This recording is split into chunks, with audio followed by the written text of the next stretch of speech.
Sunana Adam M. Adam, kamar da yadda kuka saba sani, ɗaya daga cikin jarumai na masana'antar Kannywood.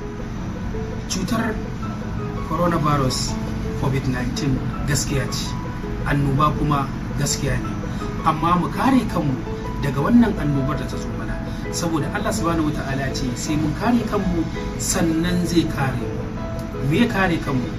Mu dinga yawaita wanke hannayenmu a duk lokacin da za mu yi, mu ƙaurace wa shiga cikin taron jama'a saboda gudun kamuwa da wannan cuta.